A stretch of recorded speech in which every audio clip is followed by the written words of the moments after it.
Okay.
Thank you.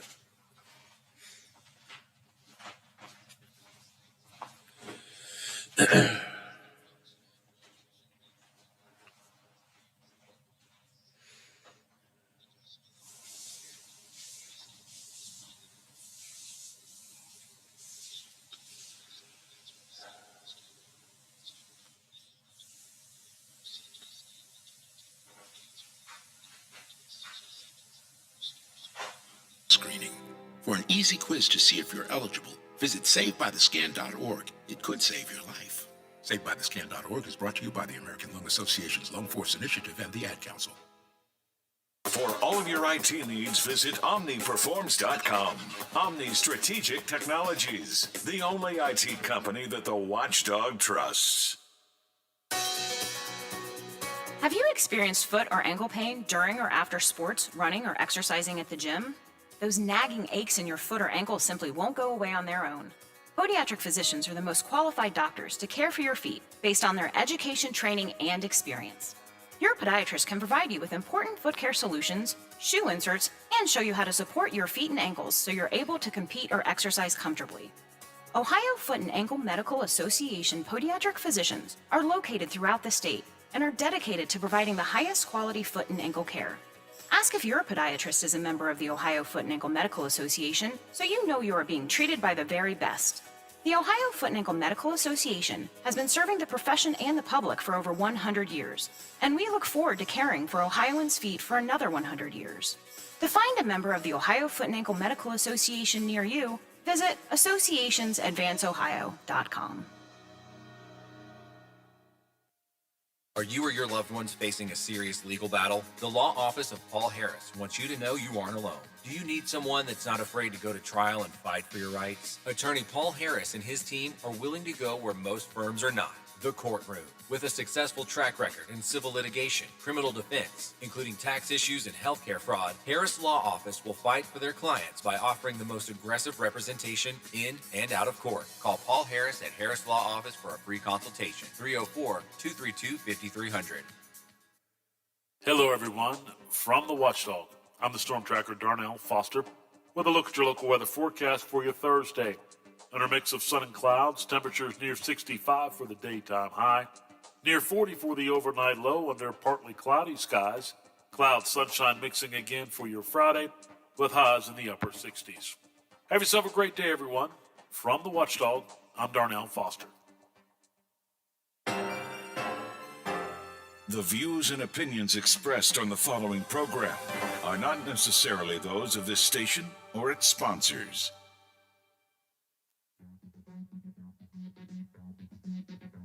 News, information, conversation, controversy, and fun. This is the Watchdog Morning Show with Howard Monroe. 40 degrees at the Wheeling, Ohio County Airport. Sunny and clear here at my home studios and at the Robinson Auto Group Studios downtown Wheeling in the heart of the Ohio Valley. Going to get up to around 64 today. Should be a pretty nice day, so you'll want to be prepared to enjoy it. Coming up this morning, we're going to talk to former Congressman Bob Ney from our local area. How would he have voted on the Liz Cheney vote yesterday? GOP congressional leadership gave Liz Cheney the boot. But I think that actually magnifies her national profile. We'll talk to Bob Ney about that. Wheeling's proposed rental inspection program was tossed out by the council committee yesterday, at least for now. The prime proponent of that, Ben Seidler, will join us in a bit to talk about where he goes next. With that, I'm still battling the cold, as you can tell. The wife of the late Bob Denver, the guy who played Gilligan on Gilligan's Island, she's Dreama Denver. She drops by today to talk about her life with the star of Gilligan's Island, about their autistic son, about their special foundation, the Denver Foundation, that works with special needs kids, plus some behind-the-scenes work, behind-the-scenes insight into one of the best-known classic TV shows. And Ohio's COVID controls are ending soon, while the Buckeye State opens $5 million lotteries to encourage vaccinations. All of this coming up here on the Watchdog Morning Show. Also, we're talking about keeping the bees away. An interesting story about that. Feeling young keeps you healthy. Well, I feel young, but you can tell I'm coughing. I'm not so sure I'm healthy. And Ellen DeGeneres ending her show, which makes, I think, some sense. We'll talk about that coming up later on. Text line is open at 304-214-1600, 304-214-1600 here on the Watchdog Radio Network. Let's see. I was talking about Wheeling Park swimming pool. To me, the beginning of summer is when I see the pool filling up. Newspapers said the pool would open on May 22nd. Text here says they began filling the Wheeling Park pool this Sunday morning, although I think we've driven past it since then. I didn't see any effort. It didn't look to me like they were working on filling it up yet, but I'll take your word for it. And also, we're talking about the Italian Festival. No festivals at the Heritage Port last year, of course, because of COVID.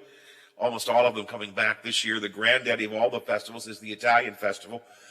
And I said, I'm a little concerned. I'm a little curious, not concerned, a little curious how the crowds will play out. The Italian Festival is a shoulder-to-shoulder kind of festival. We pack them in every year and have done so for 20-plus years.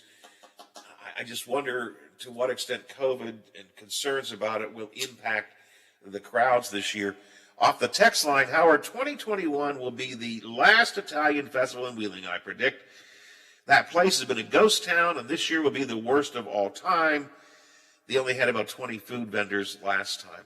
I don't think it's been a ghost town, Biffy. Do you? I mean, it's not quite what it was, but I think it's still been reasonably well attended and well crowded, right?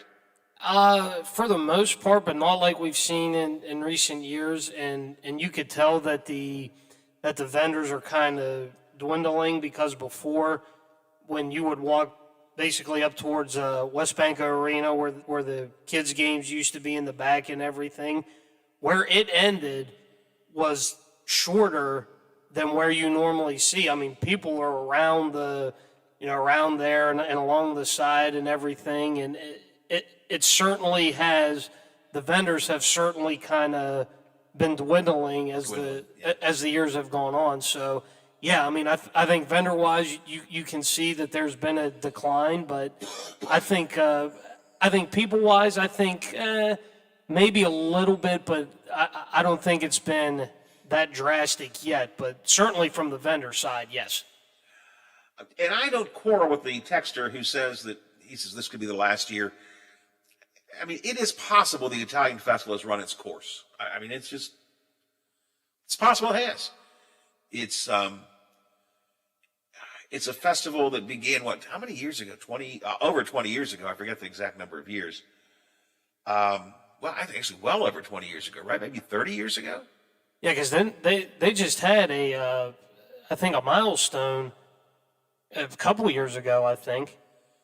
Yeah, because I'm thinking, boy, I was there at the first one, which was held on Main Street or Market Street, and I was a young pop, and I ain't so young no mo. So, anyways, it's been around for a long time. It tends to attract an older crowd. All people like me, we're a little bit older. More of the younger-oriented festivals of the port seem to be doing better. The Blues Fest, the Wine and Jazz, those kinds of things. Brewfest. So, I mean, I don't quarrel. There's possible that this could be the last year or one of its final years. At some point, these things do outlive their lifespan. But and again, COVID taking a break we may have a bigger crowd this year than expected, Biffy, just simply because there was none last year. People are wanting to get out and wanting to do something. I don't know. I mean, it's going to be a real. It'll be interesting to see. Yeah, we'll see how the whole thing plays out. So, also off the text line, the texter who said that they were filling the swimming pool, he said he meant this coming Sunday, not last Sunday. So the 16th, which would be this that Sunday. does make sense. That I didn't think I'd seen them. Yeah, we drive by every day because I'm waiting for it to fill up. Oh, come on, bring me some water. So that makes sense. This Sunday would make sense because again, the newspaper said they'd open on May 22nd. Text line, Howard. Italian festival started during the 80s, but before 89. And that sounds about right, 85, 86, something like that. I'll have to look that up just out of my own personal curiosity. But I remember broadcasting live from the Italian festival during the old days when it was right on the streets on Main Street. All right, it's 8:16 here on the Watchdog Morning Show. Going to talk about the Colonial Pipeline, I hope, coming up in a minute or two. Biffy, why don't we take care of some business right now, and then we'll get into our guest.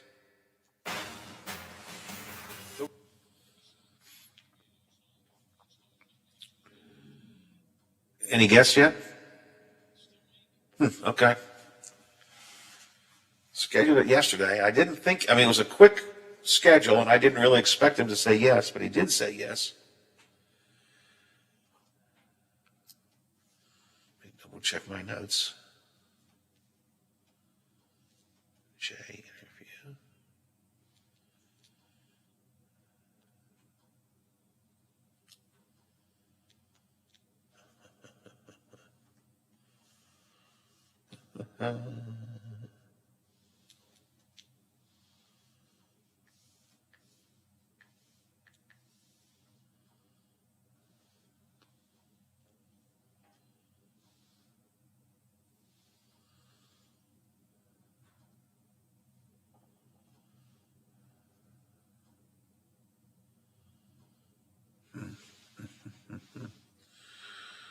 Can't find the. Let me try this.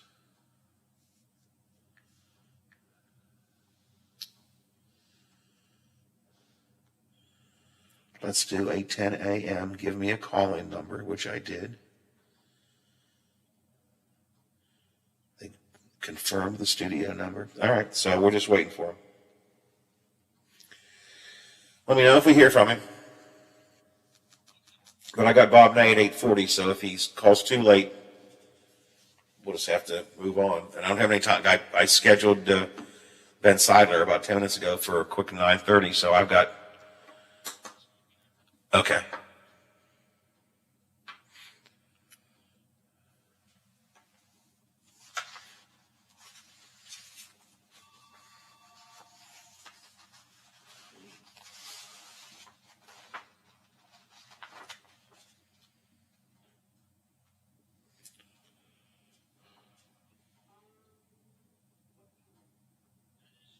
Okay. That's fine. We'll do it. We'll have to keep it short, but that's okay.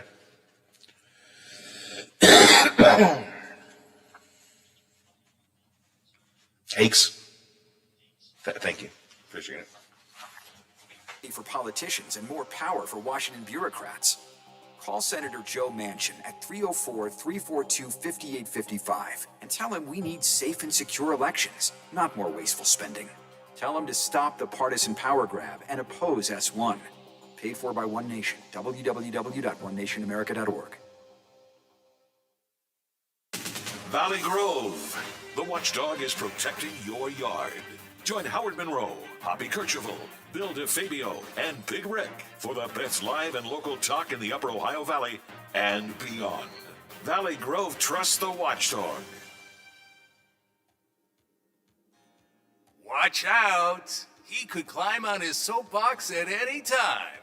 The Watchdog Morning Show with Howard Monroe continues. 40 degrees and clear and sunny skies outside. Nice day today. Going to be a high of 64. Going to be a good day to mow the lawn or whatever you need to do. Get out and do it today. Tomorrow going to be a couple of good days. The Colonial Pipeline got up and running yesterday in the evening, although the company says it's going to take several days for the supply chain to get back to normal. Apparently a ransomware attack forced it offline last Friday. Lots of questions I have about this. A, how did it happen? B, could it happen again? And C and D, I guess, what are the implications of all of this in terms of gas shortages, gas prices, and so on? So I invited to join us today Jay Hakes, who was a former administrator of the U.S. Energy Information Administration during the Clinton administration, director of research and policy for President Obama's Deepwater Horizon Oil Spill Commission, and has written widely on energy issues. He is with us this morning. Good morning, sir. It's good to be with you, Howard. So tell me quickly, briefly, what happened to the pipeline? I mean, it was a ransomware attack, basically, that would shut it down, right? Yeah, like a lot of things in our society, things are becoming more computer-based, and when they become more computer-based, hackers can come in and mess up the system. So in this case, it happened to a very important pipeline that supplies a big chunk of the country. And how can that happen? Don't we prepare for these kinds of things? We know that these sorts of cyber attacks are happening. I guess they happen all the time. We usually can prevent them. Was there a mistake made someplace, or do we not have adequate security on pipelines, or this pipeline, or what? That's the big question. I think it's a general problem. I mean, when I was at the Department of Energy in the 1990s, we were having meetings about cybersecurity for oil pipelines. So it's not like people didn't realize that this was a threat. But the sobering thing is that despite the preparations, people are still hacking. And there are a lot of things that go into it. I mean, I was reading the news this morning, and they said that there's a shortage of cybersecurity experts. And the Colonial Pipeline, some of their top positions, they were trying to fill them, and they couldn't find people. So, part of it is to be training more people. It's a constant battle, because if you improve your cybersecurity, the attackers are going to improve their techniques. So it's a day-to-day battle to keep a step ahead. And my argument would be that these energy delivery systems are so important that we need to pay the money up front and make sure we've got the protection that we need. Well, you've intrigued me. I did not see the piece you're talking about, but why can't we why are cybersecurity experts in short demand? We talk a lot about restaurants can't get employees, and I hear the argument on that. Why can't we get high-tech security experts? What's happening there? Well, I think it's, you have to be trained, you have to be smart. I've always argued, we got a lot of high school kids who are playing computer games who are pretty smart about this stuff. Yeah. We need to start getting them involved. But I know when the story of the shortage came up, Georgia Tech, which is a good school in Atlanta, they said we are offering I think it's a master's degree in cybersecurity online. So anybody out there who is still at the training stage, this may be an area in the future. Because I think we're going to have to raise the salaries for people who work in cybersecurity to make sure we've got the talent coming into that area. Should the Colonial Pipeline attack be viewed as a sort of an alarm bell that others could come down the road? It should be. I think by next week, things are going to have eased up and there'll be a tendency to forget about it. But I don't think we should forget about it because usually when an adversary gets into your system, they learn things about it. And I'm also worried about the electric grid. We had the problem in Texas, and some of that was related not to hacking, but to breakdowns in the automated systems. So this should be a wake-up call. If it's not, we're going to be in bigger trouble down the road.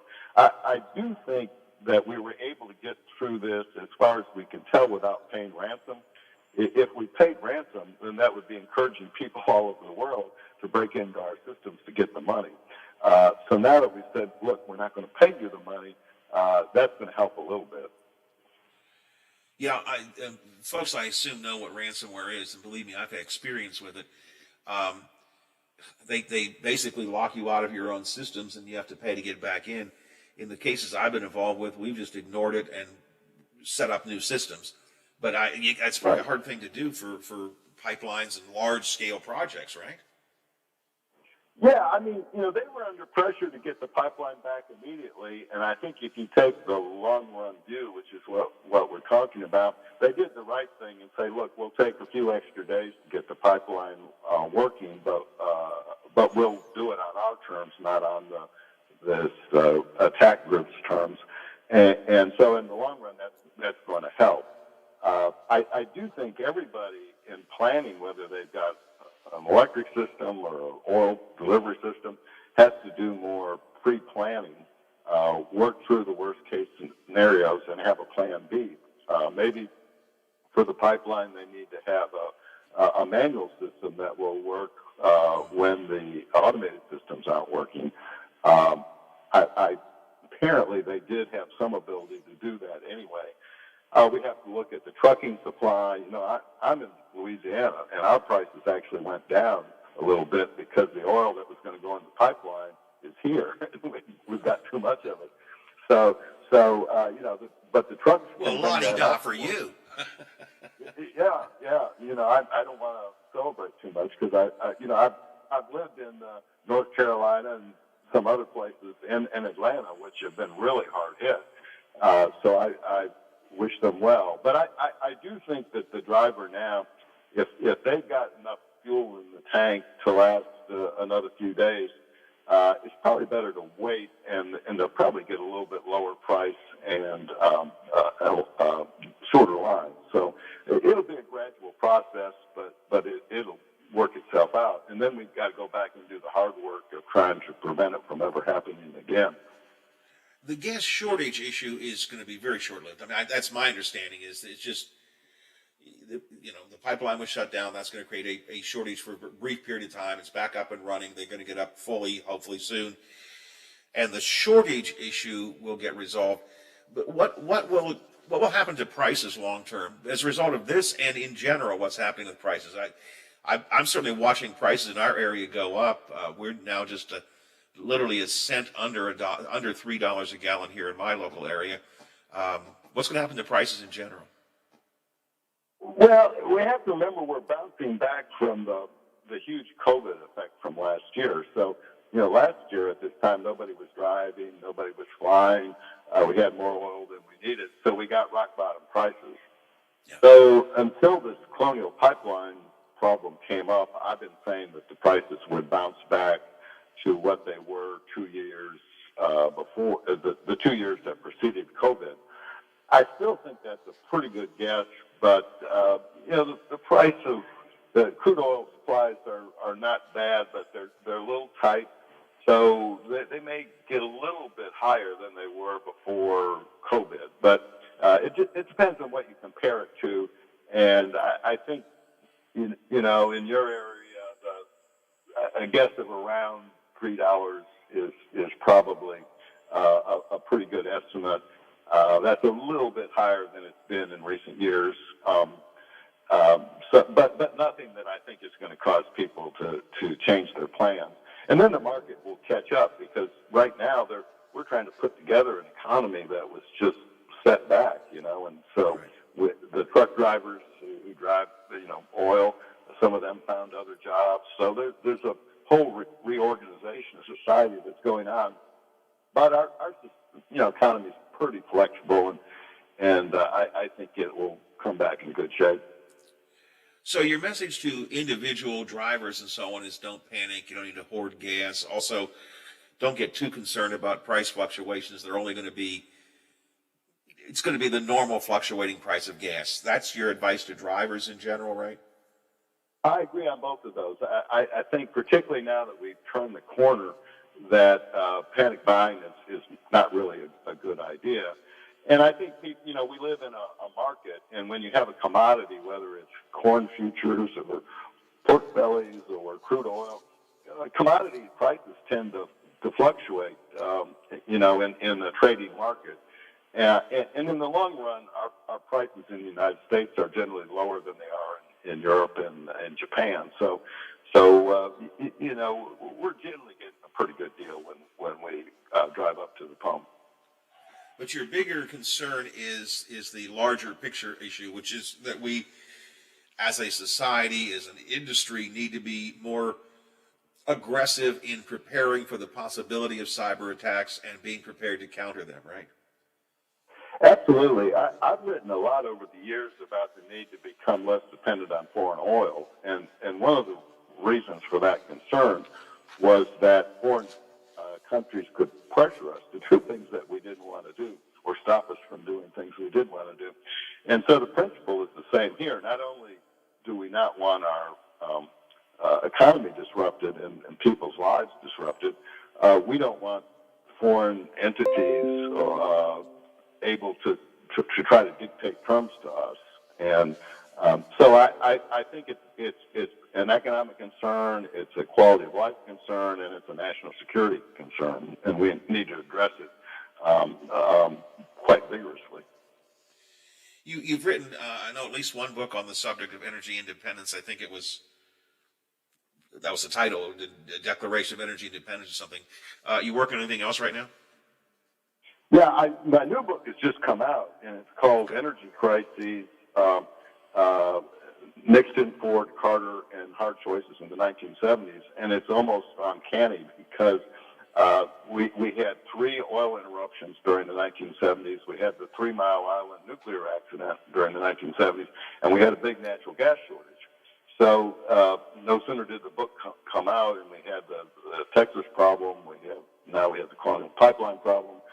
And usually we take energy for granted, and we can do that, but it's behind the scenes doing the job. We put the plug in, and we can recharge our phone, and we can drive up and get gasoline. So every once in a while we got to pay attention to it. We got to hope the people in Washington and our state capitals are paying attention to it and preparing for emergencies, and hope things always work out for the best. Hey, Jay, I appreciate your input today, your analysis of this. Thank you very much. Okay, thanks, Howard. Appreciate it. Have a good day. Appreciate it.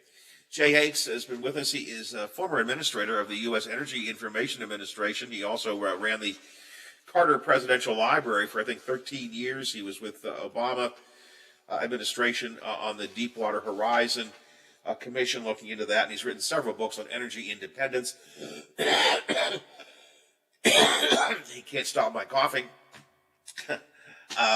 But he's been with us before, pretty sharp guy, and I thought he could give us a good insight into the Colonial Pipeline problems. And again, the big picture problem is we need to be more aware of the possibility of cyber attacks on our energy grid in general, and in this case the pipelines, and be prepared to A, thwart those, B, work around those, and we could have more of this happening in the future.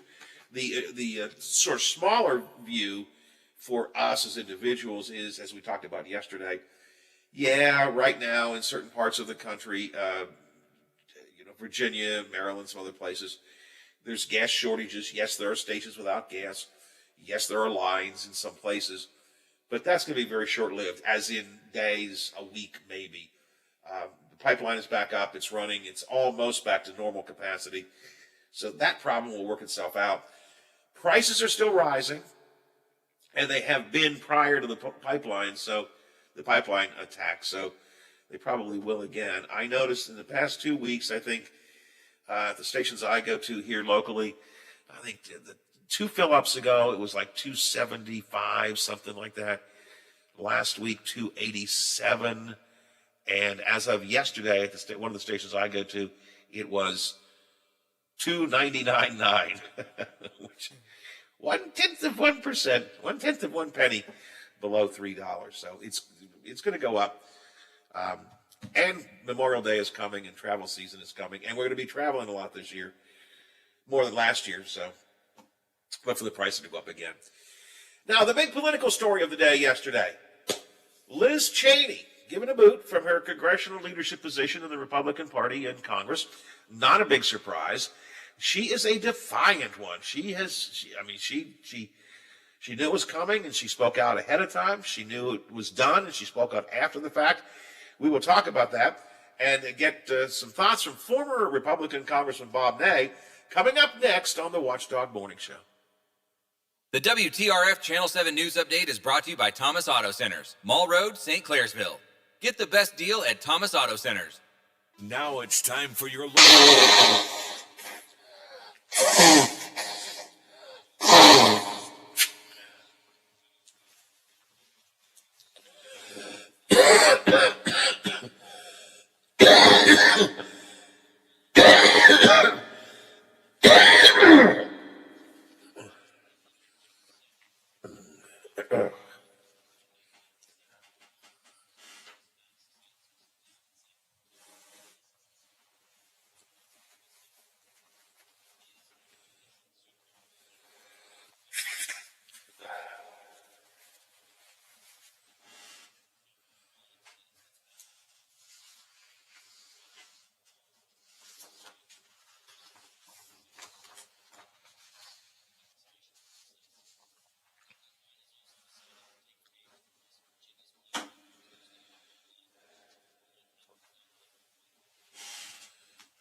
Is Bob with us yet?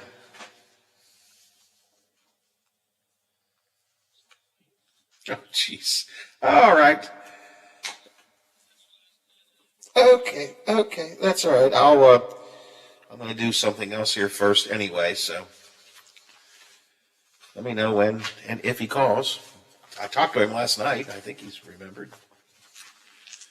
You know what, though? I did tell him, I said I'd schedule for 8:40, but it's probably going to be closer to 8:45 because I usually am running late, so he may not call for a few minutes. Just let me know when he does.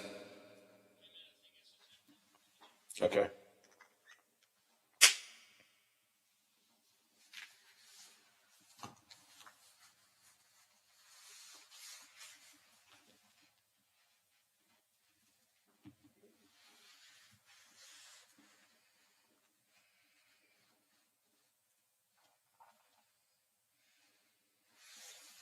Okay, thank you.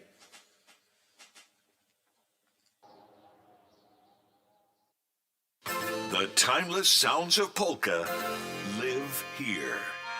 Join us 9 to 11 a.m. on Sundays for the Polka Showcase with Rich Biella. Sunday mornings never sounded so good. If you miss a part of the show or want to listen again, you can find conversations, interviews, and rants on our podcasts at Apple Podcasts or on WatchdogNetwork.com. This is the Watchdog Morning Show with Howard Monroe. 40 degrees still at the Wheeling, Ohio County Airport. Clear and sunny skies here at my home studios in Elm Grove and at the Robinson Auto Group Studios, downtown Wheeling, in the heart of the Ohio Valley. Governor Justice is now thinking of adding his name, adding our state to the list of those that are going to cut off the extended federal unemployment benefits. Governor Justice said, we are looking at shortening the end of the unemployment supplement, but as the governor always says, he just kind of throws things out there. I don't think he even knows what he's talking about half the time. But we are looking at other alternatives to get people back to work. What does that mean? I don't know. Our business are pleading with people, says the governor, we got to have you get back to work. I would suggest pay them. Pay them fair and good wages. There's an idea. You want them back to work? That's called the free market. If you can't get people to work, pay them money to come back. That's what, raise their wages. Give them a savings bond. Give them a savings bond. That's exactly right. Our old friend Gil White, I haven't talked to Gil for ages. He used to be a state delegate, realtor up here in the local area. He's also with the National Federation of Independent Businesses, the NFIB. And I haven't seen Gil for, I think last time I saw him was actually in Charleston a couple of years ago. The NFIB is urging Governor Justice to end the federal supplemental unemployment assistance. Gil White says that they think that it's important to help address the state's shortage of job applicants. NFIB's hope is that ending the federal supplement will encourage more people to re-enter the workforce. I would like to make a slight correction to that. I think that ending the federal supplement will encourage more people to work for below subsistence wages. I mean, that's the bottom line. That's the bottom line. People are not going back to work because they do have the federal unemployment. Part of the reason is because they have the federal unemployment benefit extension, and that's because now they realize how little they were paid, how little they could survive on things they were being paid. And I don't blame anyone for continuing to receive that. And I think the government did a good thing in trying to help folks during this time. This idea that, I ranted yesterday, I ranted earlier this morning. We are perpetually talking about the problem that business has. How about the problem the people have? The problem of too low wages. How about addressing that? And that is my little mini rant of the morning. It's 8:45 here on the Watchdog Morning Show. The big political story of the day yesterday was Wyoming Congresswoman Liz Cheney given the boot from her Republican Party leadership position. Not surprising. It was to be expected. She had spoken aggressively. She voted to impeach Donald Trump. She spoke aggressively against Donald Trump the night before the vote, night before last. And she spoke aggressively against Donald Trump after the vote was taken. Former President Trump, in his blog, because he doesn't have Twitter anymore, in his blog, He called Cheney a bitter, horrible human being who has no personality and is a warmonger. Thought I'd get the perspective of a former Republican congressman, our old friend Bob Ney. Good morning, sir. Hey, good morning, Howard. You don't like Liz Cheney, is that right? I mean, I just get that. I'm not gonna go with the nasty or ugly or anything. I will go with the warmonger. That one I'll go with number 3. Okay. Warmonger, absolutely. So you have some personal distaste for Yes, she's never seen a war she didn't like, and she was in the State Department. We had a secret deal with Iran, and that deal involved bringing, if our troops were shot down in Iraq and they landed on Iranian soil, they would be brought back, etc. And any time the deal was almost all disrupted, and it was through the neocons, I call them, the ultra-right of the right of the right, not wanting any communication between Iran and America, even though this was good for our troops. And there was so much sabotage coming out of the State Department.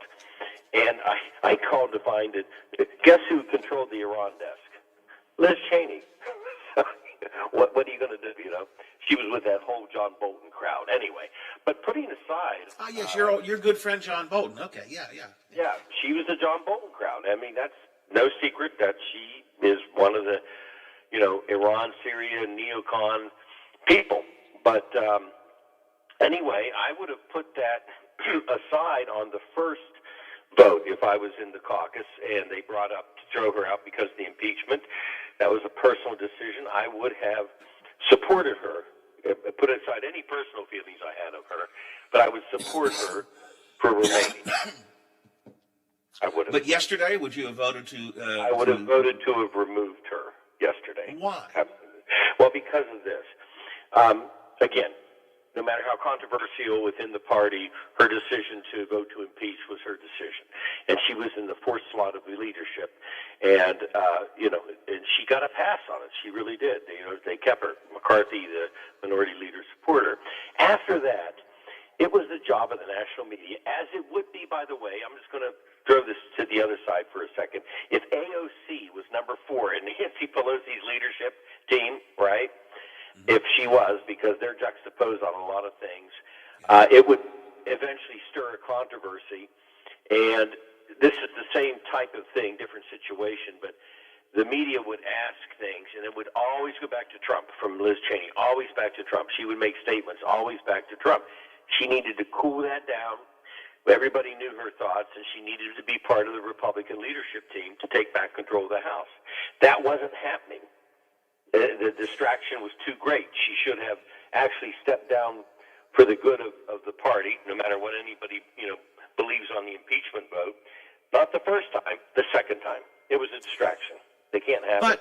But Bob, doesn't the party have to come to grips with the issue she's bringing up? Doesn't the Republican Party, your party, or at least your former party, I don't know where you're registered these days, but doesn't it have to come to grips with the president, the former president, with his so-called big lie, with his attempt to delegitimize the election, so on? The party just can't keep ignoring that.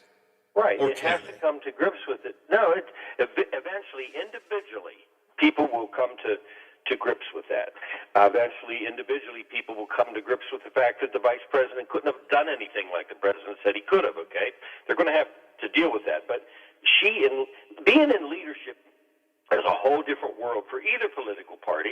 It's an and I should point out to new listeners of the show, you were in leadership, so you have I was some a background deputy here. whip. Yes, I was in leadership, and there were times when Tom DeLay, the whip, would come to me furious because I was voting for labor. And I said to him at the time, if that vote makes you uncomfortable, I fully understand and will submit my resignation today. If that vote makes you uncomfortable. I used to do that. He used to decline because he did. Who else were they going to get to represent this district, right? At the time with 16% Republican index. So, I know I had an edge there on him, but the point was I was serious. I'd resign if it caused them heartburn. But I also did my best to not, go down the line because of my vote and constantly let the media get me between the Republican leadership and myself on my vote. And I think Cheney fed into that. Do you think the election was stolen? No. No, it wasn't stolen. Okay. Were there fraudulent parts in any state? Probably. Steny Hoyer and I authored the Help America Vote Act because of the question of Gore versus Bush, and we wanted to make people feel confident again. And that's why we authored that act, the first comprehensive. Jimmy Carter and Gerald Ford helped us. The first comprehensive, election changes from the Fed level. And so, we looked at voter fraud at that time, and was there some voter fraud across the United States here and there? Yes. I'm sure we can find some dead people that voted in the last election. Was it significant enough? No. Were all the court actions that Giuliani filed appropriate? No. He would talk about them at a press conference, and then he wouldn't file them. So, no, I don't believe it was stolen. I think it was a closer election. But Bob, the former president is still telling that story. He is still grinding that axe. Doesn't the Republican Party of today have a responsibility to their own membership and to the country to disavow that? And I don't mean just walk away from it. Kevin McCarthy seems to think that you can just walk away from it.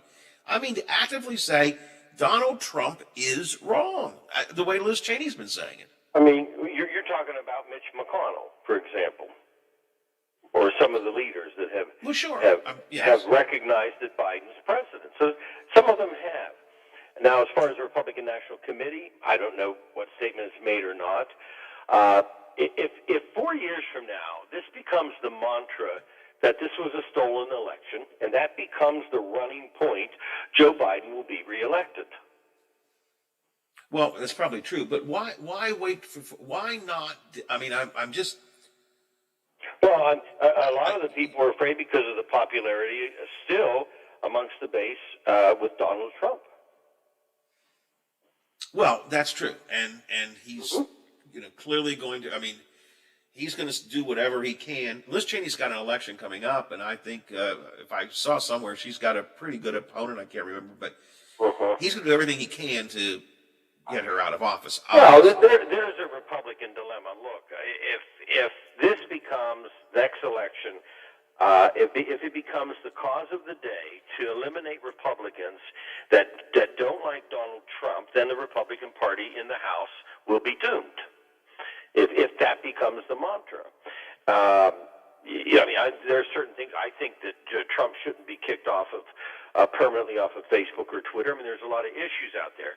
But as far as if former President Trump thinks that the mantra can be he can run and the mantra will be the election was stolen, that by 4 years from now, believe me, will not have even any of the heat it would have today amongst his supporters in a sense of, where are we going to be at on jobs and COVID and education and everything else under the sun.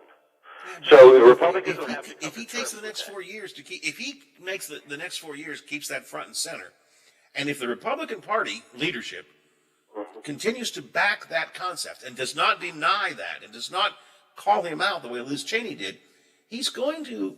I mean, look, it took in 4 years in office, Donald Trump was able to delegitimize a lot of institutions in this country. He's very good at that, and. Give him 4 more years to do this without anybody speaking up against him. I don't know.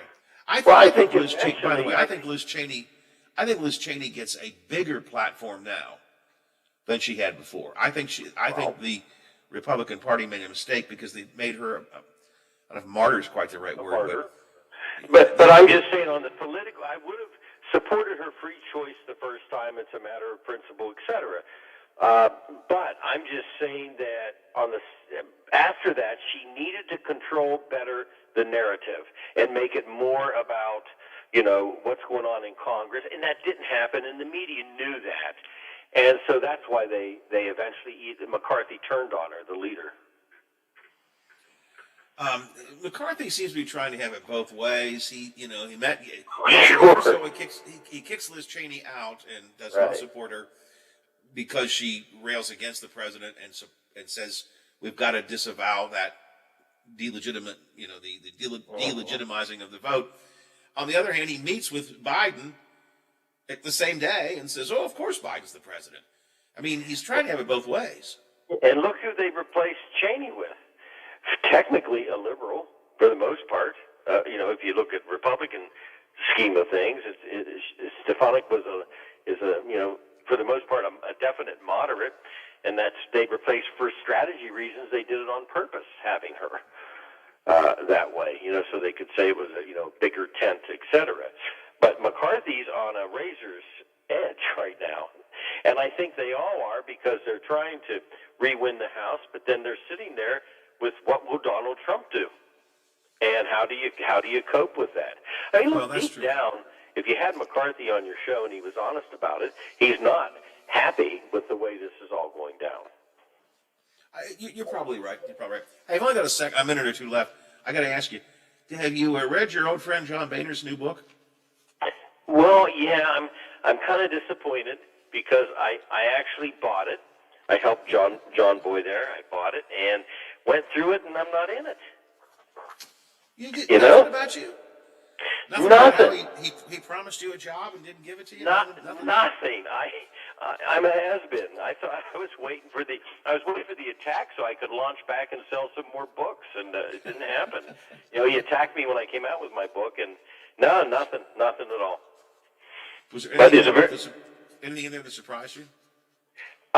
No, well, he just goes on and on and on about telling people what to anatomically do with themselves, and talk about a lot of Merlot. So, I don't know. It was kind of interesting. He just kind of swapped back at everybody under the sun. Well, he certainly did that, and of course now he's isn't he in the pot business now too? He's lobbying for pot. He says in there he hasn't tried it, but he may. But yeah, he's lobbying for the 420 cause there. If there's any politician I can see smoking a doobie. Oh, look, I used to meet with John, and John would light up a cigarette. I don't care where you were. If you were a smoker, you loved when John Boehner attended a meeting because people, if you were in the meeting, they'd be like, put that out. If John was there, they'd be like, okay. you could smoke with him, It was great. All right, Bob, appreciate your time this morning. Thanks a lot. Always good talking to you, my friend.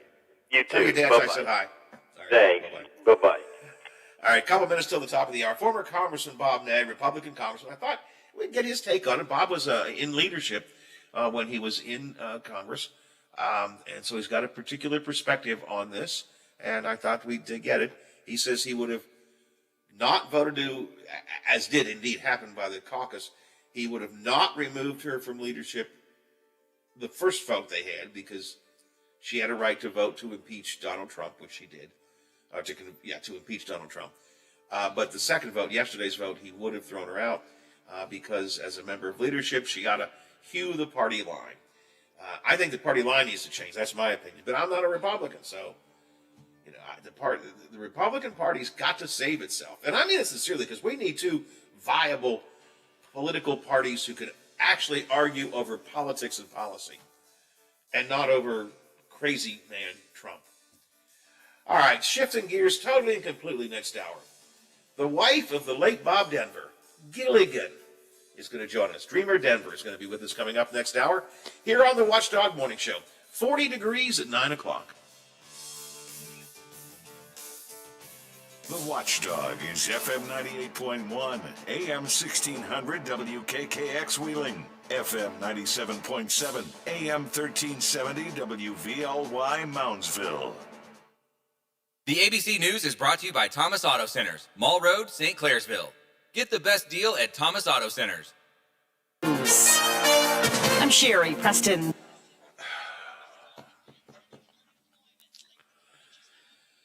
All right, you can get Dreama on the line after the news. And I'm going to get some more tea. I'll be back in a minute.